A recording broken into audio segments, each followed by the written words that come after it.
¿Qué harías si alguien que desapareció durante años regresara de un momento a otro, creyendo que todavía tiene un lugar reservado en tu familia?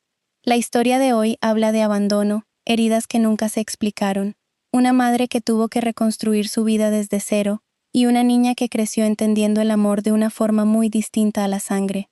Lo que parecía una visita inesperada terminó abriendo conflictos familiares, emociones guardadas y decisiones difíciles que nadie estaba preparado para enfrentar.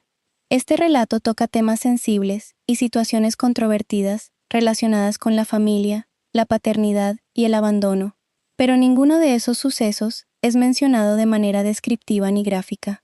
Quédate, porque algunas personas creen que regresar es suficiente, hasta que descubren todo lo que ocurrió mientras estuvieron ausentes. Cuando yo tenía 24 años pensaba que ya entendía cómo funcionaba la vida. Acababa de salir de la universidad, tenía trabajo, llevaba tiempo con mi novio, y estaba convencida de que si dos personas se querían, se casaban, tenían hijos, y listo. Así de sencillo lo veía. Él había sido mi novio desde la universidad, fue quien me buscó, quien empezó la relación, quien se tomó todo en serio primero, y quien terminó proponiéndome matrimonio. Yo acepté sin pensarlo demasiado porque en ese momento no veía ninguna razón para decir que no. Lo quería, confiaba en él, y sentía que estábamos haciendo lo que se suponía que debíamos hacer. Nos casamos, y durante el primer año todo parecía normal. Él trabajaba en el negocio de su padre. Era una empresa familiar pequeña, pero les iba bien, y él tenía un buen sueldo. Además, se suponía que algún día esa empresa iba a quedar en sus manos. Yo también trabajaba, pero cuando quedé embarazada, empecé a pensar en la posibilidad de quedarme en casa durante los primeros años de mi hija. No fue un embarazo que me tomara por sorpresa, ni algo que me hiciera sentir atrapada. Yo estaba feliz. De verdad quería ser mamá. Me emocionaba preparar las cosas, pensar en la casa, organizar lo que necesitábamos y creer que estábamos formando una familia. Ahora, cuando miro hacia atrás, veo muchas cosas que en ese momento no quise ver. Yo estaba mucho más emocionada que él. Cuando le conté del embarazo reaccionó, pero no como yo esperaba. No fue una reacción horrible ni me dijo que no quería al bebé, simplemente se notaba frío. Yo lo justifiqué pensando que los hombres vivían esas cosas de otra manera, que tal vez iba a conectarse más cuando naciera la niña, que estaba preocupado por el trabajo, o que todavía no sabía cómo expresar lo que sentía. A medida que avanzó el embarazo se fue alejando. Pasaba menos tiempo conmigo, llegaba tarde, se encerraba mucho en sus cosas, y cada vez hablábamos menos. Yo seguía buscando explicaciones que me dejaran tranquila. Pensaba que tenía presión en la empresa, que quería aprovechar el tiempo con sus amigos antes de que naciera la bebé, o que simplemente estaba cansado. Nunca me senté a aceptar que tal vez no quería la vida que él mismo había ayudado a construir. Mi hija nació, y yo dejé el trabajo poco después porque quería estar con ella. Él ganaba suficiente, la casa había sido un regalo de bodas de mis padres, y además ellos siempre estuvieron cerca. Yo me sentía segura. Pensaba que podía dedicarme a la bebé sin preocuparme por nada más. Pero desde los primeros días me di cuenta de que él no conectaba con ella. No era solo que no supiera cargarla o que tuviera miedo de hacerlo mal. Era como si evitara estar cerca. Si yo le pedía que la sostuviera mientras me bañaba, siempre aparecía otra cosa. Si intentaba que pasara un rato con ella, se mostraba incómodo. Casi nunca estaba en casa, y cada vez inventaba una razón diferente para salir. A veces decía que tenía trabajo, otras veces se iba a ver amigos que supuestamente llevaba años sin ver. También aparecían cenas, reuniones, vueltas que tenía que hacer, y cualquier cosa que le permitiera pasar el menor tiempo posible con nosotras. Yo estaba agotada, recién parida, aprendiendo a cuidar una bebé, durmiendo poco, y tratando de entender por qué mi esposo parecía molesto con la existencia de su propia hija. No me golpeaba, no me gritaba y no hacía escenas. Creo que eso también me confundió mucho. Si hubiera sido un hombre abiertamente malo, tal vez habría reaccionado antes, pero lo suyo era desaparecer poco a poco dentro de la misma casa. Estaba, pero no estaba. Respondía lo mínimo, ayudaba lo mínimo, y buscaba cualquier forma de escapar.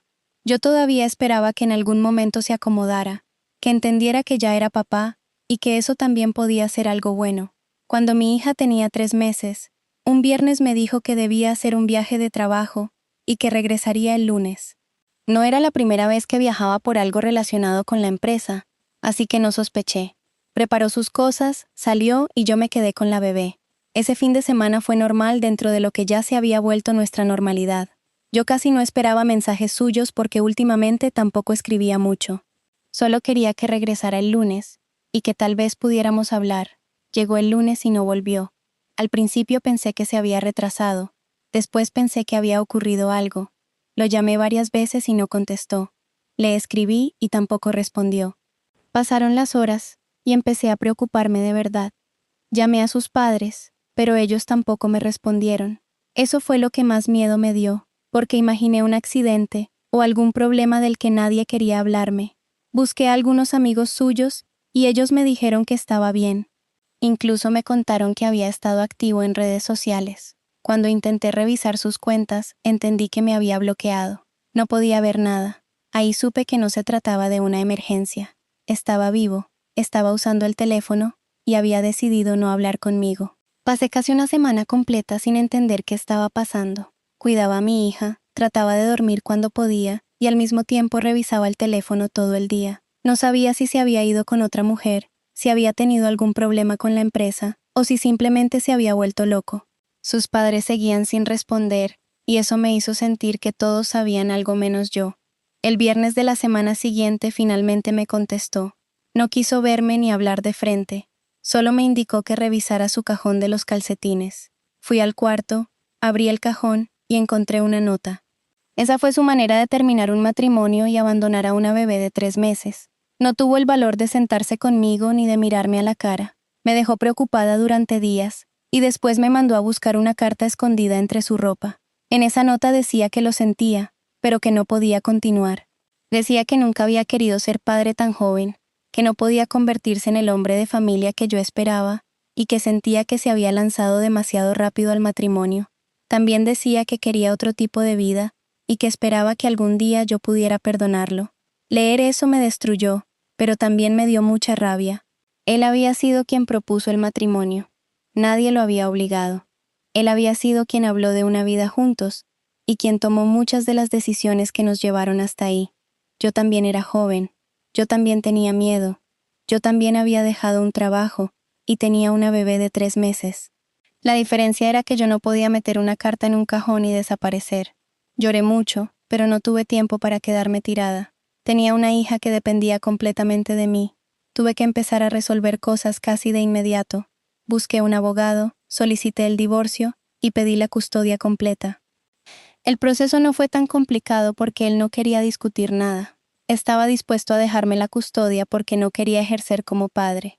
Lo único que me aseguré de reclamar fue la manutención, porque aunque no quisiera ver a su hija, seguía teniendo una responsabilidad económica. En el acuerdo quedaron establecidos los pagos y también ciertos derechos de visita. Yo tenía la custodia completa, pero él podía verla. No existía ninguna orden que le prohibiera acercarse. Si hubiera querido visitar a su hija, podía hacerlo. Si hubiera querido llamar para preguntar cómo estaba, también podía. El problema es que nunca quiso. Los primeros años fueron muy duros. Yo había dejado de trabajar y tuve que organizar mi vida otra vez. Mis padres me ayudaron mientras conseguía con quién dejar a la niña y mientras encontraba un empleo. Volví a trabajar en cuanto pude. Me concentré en criarla, pagar mis cosas y recuperar la estabilidad que había perdido. Durante mucho tiempo no tuve cabeza para relaciones. Me costaba confiar en cualquiera. Sentía que si el hombre con el que me había casado había sido capaz de desaparecer así, cualquier persona podía hacerlo. Con el tiempo tuve algunas relaciones, pero ninguna llegó a ser seria. Nunca presenté a esos hombres a mi hija. No quería que ella se encariñara con alguien que pudiera desaparecer después. Yo necesitaba estar segura antes de permitir que una persona entrara de verdad en nuestra casa y en nuestra rutina. Mientras tanto, de mi ex casi no sabía nada. Los pagos de manutención llegaban todos los meses. Yo pensaba que eso significaba que por lo menos cumplía con esa parte. No llamaba, no mandaba mensajes, no preguntaba por cumpleaños, no enviaba regalos y no aparecía. Su familia tampoco lo hacía. Sus padres, que eran los abuelos de mi hija, pasaron prácticamente 8 años sin buscarla. Ni una llamada, ni una visita, ni una pregunta. Mi hija empezó a crecer, y obviamente comenzó a notar que su familia era diferente a la de otros niños. Veía que algunos compañeros tenían mamá y papá, otros tenían padres separados, pero igual veían a los dos. Ella sabía que existía un padre biológico porque había visto algunas fotos. Cuando fue suficientemente grande, le expliqué la verdad de la manera más sencilla que pude. No le inventé que estaba de viaje, ni que algún día iba a regresar con una bolsa de regalos. Tampoco me dediqué a insultarlo. Le dije que su padre se había ido cuando ella era una bebé, y que no teníamos contacto con él, ni sabíamos nada de la vida que llevaba. No quería llenarla de odio, pero tampoco quería mentirle para proteger la imagen de un hombre que nunca había hecho nada por mantener esa imagen. Ella fue entendiendo poco a poco. Algunas veces hacía preguntas, y yo respondía lo que podía. Otras veces parecía no importarle. Yo sabía que en algún momento podía dolerle, pero no podía cambiar lo que había pasado. Hace 2 años conocí a Mateo por medio de un amigo en común. Al principio fui muy desconfiada.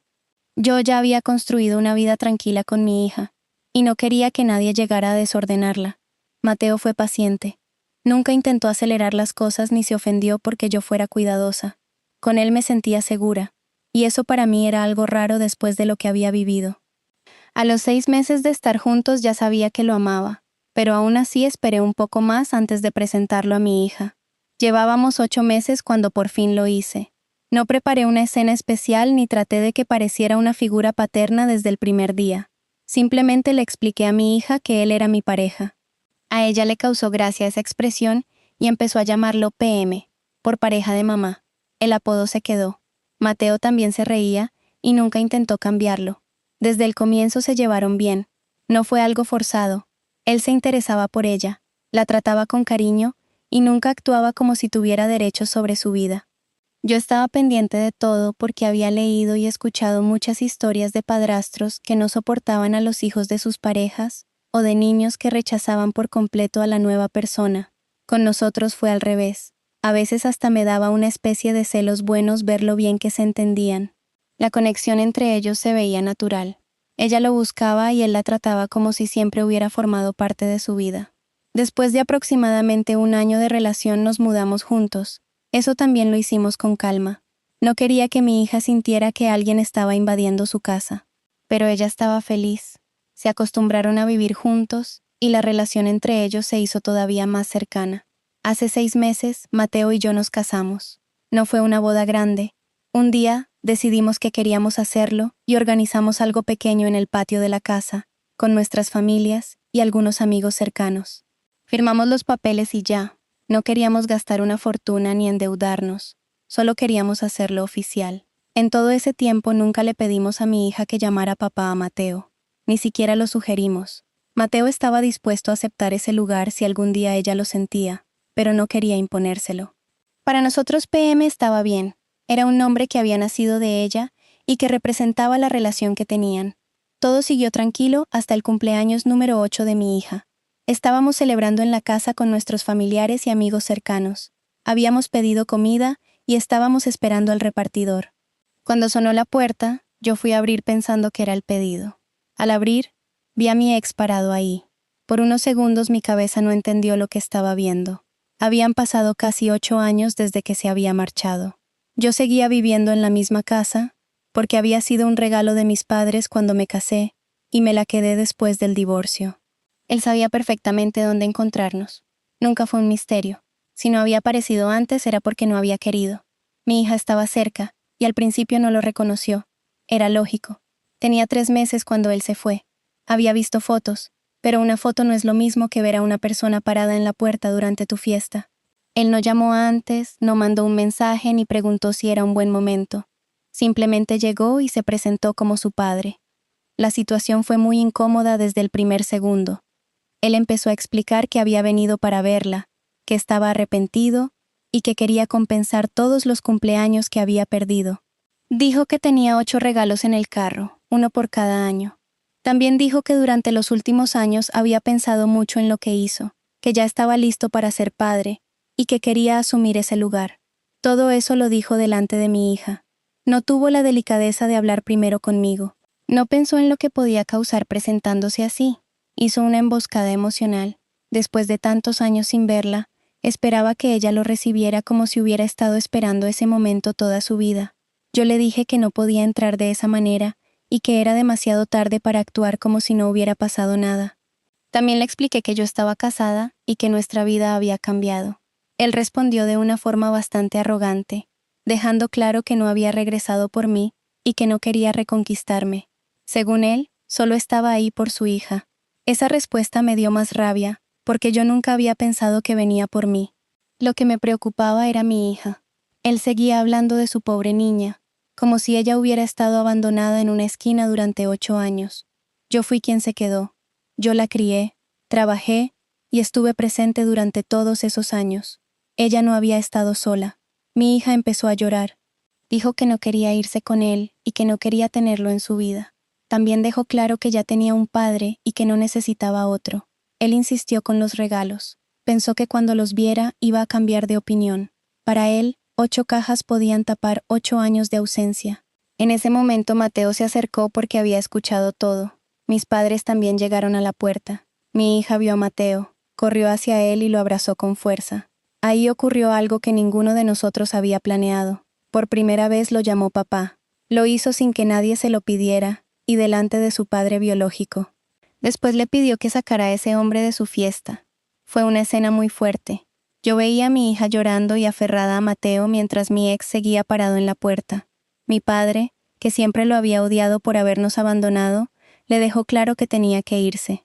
Cuando mi ex trató de decir que era su hija y que tenía derecho a verla, mi padre le recordó que el verdadero trabajo de padre lo había hecho otra persona. Al final mi ex se fue con los regalos. Nunca supimos qué había comprado. Se llevó todo y se marchó con el ego golpeado. La fiesta siguió, pero obviamente ya nada se sintió igual. Mi hija estaba alterada. Nosotros tratamos de calmarla y de no convertir el resto del día en algo peor. Después, cuando estuvimos solas y ella estaba más tranquila, hablé con ella. Quería saber si lo que había dicho era solo producto del enojo. Me preocupaba que llamar papá a Mateo hubiera sido una manera de herir al otro hombre. Ella insistió en que no. Me explicó, a su forma, que para ella Mateo era quien había estado ahí y que el otro era un desconocido. Mateo y yo decidimos no celebrar demasiado ese cambio de nombre. Claro que a él le emocionó, pero no queríamos que mi hija sintiera que debía seguir llamándolo así para hacernos felices. Ella continuó haciéndolo porque quiso.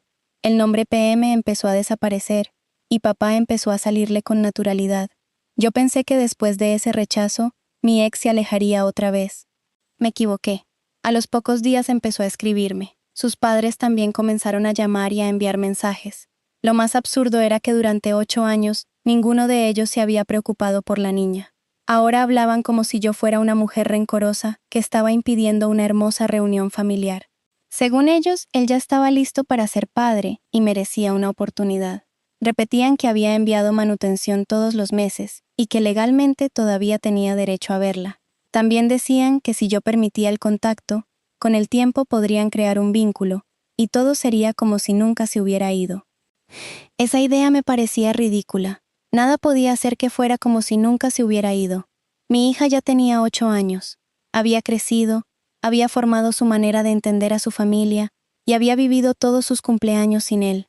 Él no podía aparecer al final de todo eso y pedir que borráramos el pasado. Sus padres también insistían en que Mateo no era el padre biológico y que yo debía aceptar ese hecho. Yo siempre lo había aceptado. Nunca le mentí a mi hija. Nunca cambié documentos ni inventé otra historia.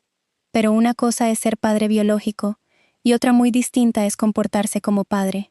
Mi ex decidió llevar el asunto por la vía legal. Su abogado me notificó que debía permitirle ejercer las visitas establecidas años atrás. Yo volví a contactar al abogado que me había ayudado durante el divorcio. Le expliqué que el hombre no había usado una sola visita en casi 8 años y que mi hija no quería verlo. Iniciamos un proceso para suspender esas visitas.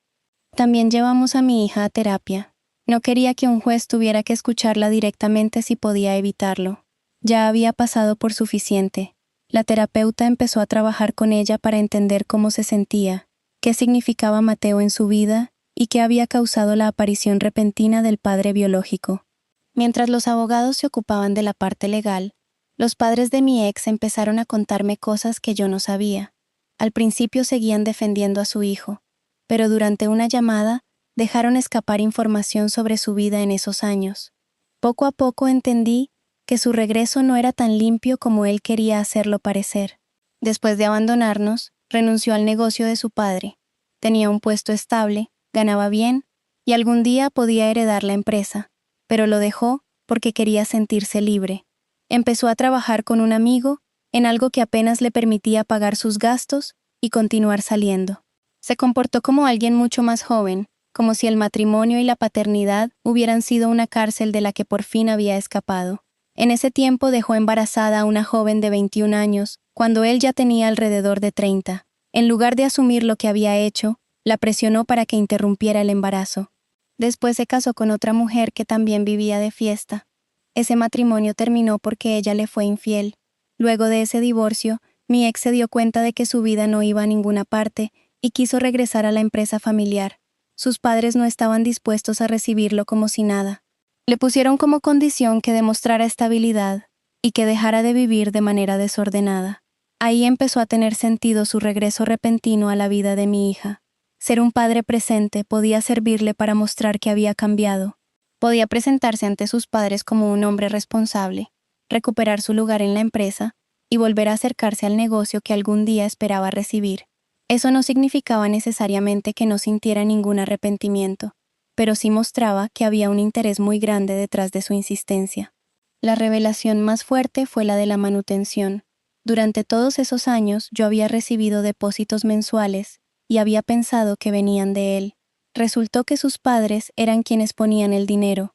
Usaban una cuenta vinculada a él y a la empresa familiar, una cuenta que nunca se había cerrado del todo. Por eso los pagos parecían salir de parte de mi ex, pero en realidad sus padres hacían los depósitos. Ellos habían cubierto su obligación para evitarle problemas. Mi ex podía pasar años diciendo que no quería ser padre mientras sus padres se encargaban de que legalmente pareciera que cumplía. Eso también explicaba por qué nunca tuve que perseguirlo por dinero al principio. En un momento sus padres cambiaron de posición por completo. Dejaron de exigir que yo permitiera las visitas y aceptaron testificar que ellos habían pagado la manutención. Yo sabía que no se habían convertido de repente en abuelos amorosos. Había ocurrido algo entre ellos y su hijo.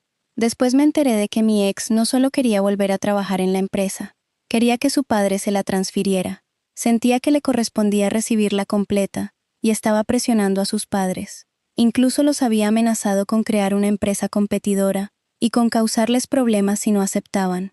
Sus padres se cansaron de él y decidieron dejar de protegerlo. No puedo decir que lo hicieran por mi hija. Durante 8 años, no habían demostrado mucho interés por ella, pero en ese momento sus problemas familiares coincidían con mi necesidad de protegerla. Ellos tenían información y pruebas que podían ayudarme, así que las acepté. Mi abogado reunió el historial de ausencia, los registros de las visitas que nunca utilizó, la documentación de los pagos realizados por los abuelos y una carta de la terapeuta. La terapeuta explicó que mi hija sí cargaba una herida por el abandono, aunque no recordara el momento exacto en que él se fue. También explicó que obligarla a convivir de repente con un desconocido que decía ser su padre podía afectarla. Sobre Mateo, la terapeuta dejó claro que el vínculo era real. Mi hija no lo estaba llamando papá solo para vengarse.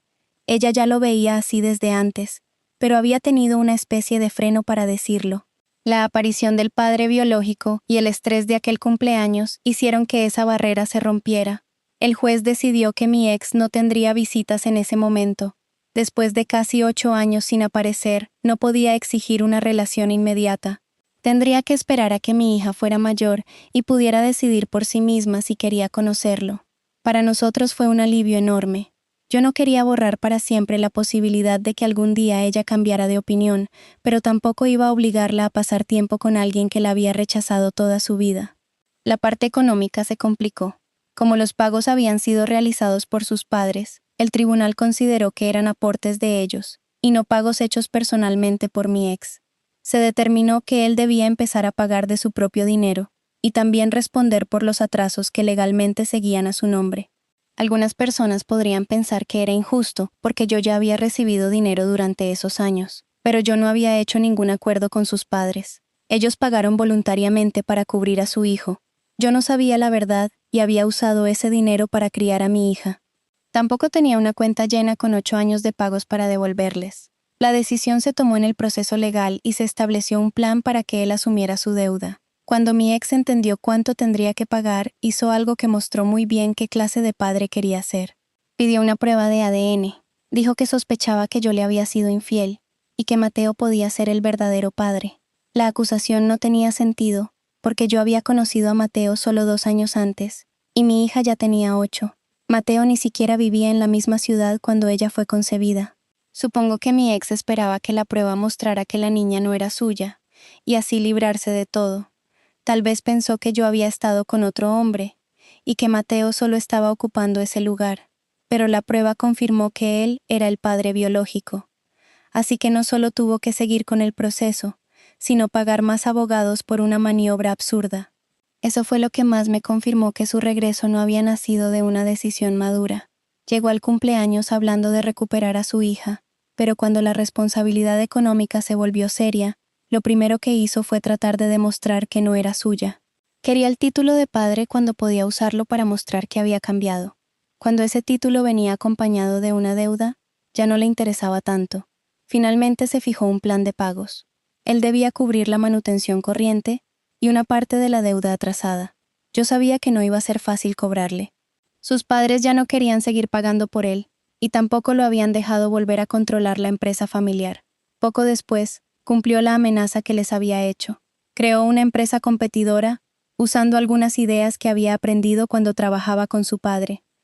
El problema era que llevaba años alejado de ese negocio, y parecía creer que abrir una empresa era contratar gente y esperar que el dinero llegara. Desde el principio necesitó empleados, porque no podía manejar todo solo. Prometió cosas, habló de crecimiento, y convenció a varias personas para trabajar con él. Pero a los 2 o 3 meses ya estaba dejando de pagar salarios. Algunos empleados renunciaron en cuanto se dieron cuenta de que no había dinero. Otros 2 se quedaron porque él les prometió una parte de la empresa cuando lograran sacarla adelante. La empresa no duró ni medio año. Cerró dejando deudas con proveedores, empleados y otras personas. Los 2 trabajadores que se habían quedado lo demandaron por los salarios atrasados. También dejó de cumplir varios pagos de la manutención nueva y de la deuda anterior. En ese punto entendí que probablemente nunca recibiría todo lo que debía. Por suerte yo no dependía de ese dinero para mantener a mi hija. Había trabajado durante años, tenía mi carrera, mi casa y una vida estable con Mateo. Eso no significa que le perdonara la deuda. La deuda sigue siendo de él y tendrá que responder si algún día vuelve a tener ingresos. A veces pienso en la forma en que todo empezó y en lo diferente que pudo haber sido. No porque quiera volver con él ni porque crea que nuestra familia debía mantenerse unida a cualquier precio. Pienso en lo sencillo que habría sido decir la verdad desde el comienzo. Podía haber aceptado que tenía miedo, buscar ayuda, hablar conmigo o incluso terminar el matrimonio de una manera decente. Podía haberse separado sin desaparecer de la vida de su hija, pero escogió la peor forma. Se fue un viernes diciendo que regresaba el lunes. Me dejó una carta en un cajón. Bloqueó mi teléfono y sus redes. Permitió que yo pensara durante días que algo malo le había pasado. Después vivió como quiso, mientras otras personas pagaban por él. Yo también tenía 24 años. Yo también podía haber dicho que no estaba lista. Yo también podía haber dejado a la niña con mis padres y salir corriendo. No lo hice. No porque fuera perfecta ni porque nunca me cansara. Lo hice porque era mi hija y dependía de mí. Durante años mi ex creyó que pagar una cantidad de dinero, que ni siquiera salía de su bolsillo, era suficiente. Después apareció con 8 regalos, como si la paternidad se pudiera comprar de una sola vez. No entendió que una niña no necesita 8 cajas. Necesita a alguien que se quede. Mateo no llegó tratando de reemplazar a nadie. Nunca habló mal del padre biológico, ni pidió que mi hija lo escogiera. Solo estuvo presente. Compartió la rutina con ella, la escuchó y se quedó. Por eso ella lo llamó papá. No porque yo se lo enseñara, sino porque para ella esa palabra significaba la persona que estaba ahí. Mi hija todavía es pequeña. No sé qué va a pensar cuando sea adolescente o adulta. Puede que algún día quiera conocer a su padre biológico. Puede que quiera hacer preguntas o escuchar su versión. Si llega ese momento yo no voy a impedírselo. Pero será su decisión, no la decisión de un hombre que apareció cuando le convenía y quiso obligarla a sentir algo. Por ahora ella está bien. Sigue en terapia porque considero importante que tenga un lugar donde pueda hablar, sin preocuparse por lo que yo o Mateo sintamos. En nuestra casa volvió la tranquilidad. Ella sigue llamando papá a Mateo, y ya no parece algo nuevo. Se volvió parte de la vida diaria. De mi ex sé poco. Tiene deudas, problemas con sus antiguos empleados, conflictos con sus padres y obligaciones que todavía no cumple como debería. Todo lo que intentó construir rápido terminó cayéndose. Quiso regresar a una empresa sin demostrar nada. Quiso ser padre sin haber estado presente. Y quiso crear un negocio sin tener la responsabilidad necesaria para sostenerlo. No siento lástima por él. No me alegra que otras personas hayan perdido salarios, ni que sus empleados hayan tenido que demandarlo. Ellos no tenían culpa.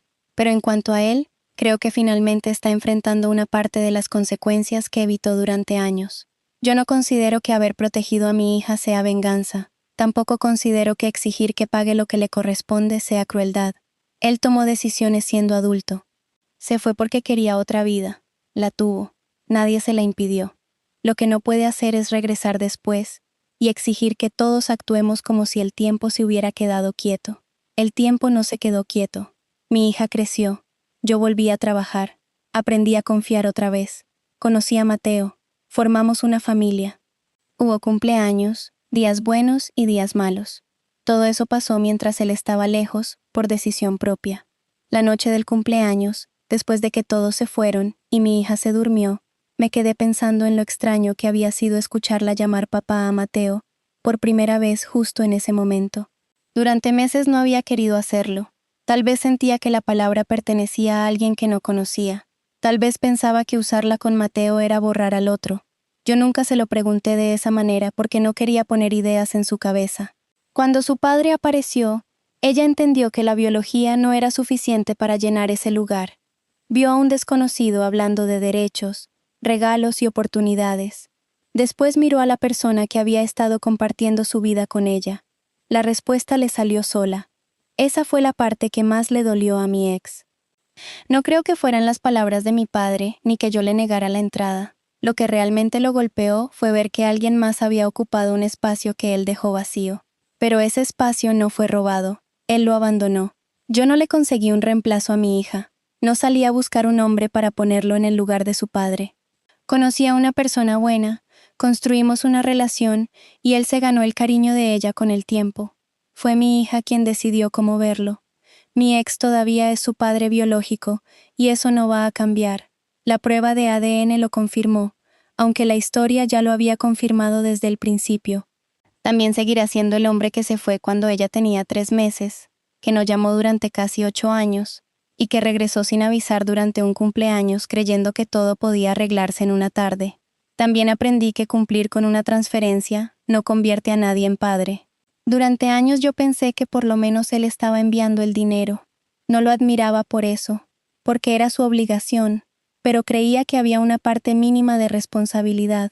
Después descubrí que ni siquiera eso era verdad. Sus padres estaban evitando que tuviera problemas y manteniendo una apariencia que le convenía. Él podía olvidarse de que tenía una hija porque otros se ocupaban de que el pago llegara. Cuando sus padres decidieron contar la verdad, tampoco sentí que de repente fueran buenas personas. Ellos habían tenido la dirección, mi número y todas las formas posibles de buscar a su nieta. Nunca lo hicieron. Al principio hasta apoyaron la idea de que su hijo debía entrar otra vez en nuestra vida, porque había llegado listo para ser padre. Solo cambiaron cuando él empezó a enfrentarse con ellos por la empresa.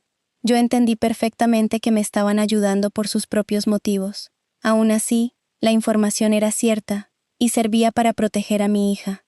No iba a rechazarla solo porque ellos también estuvieran actuando por rabia.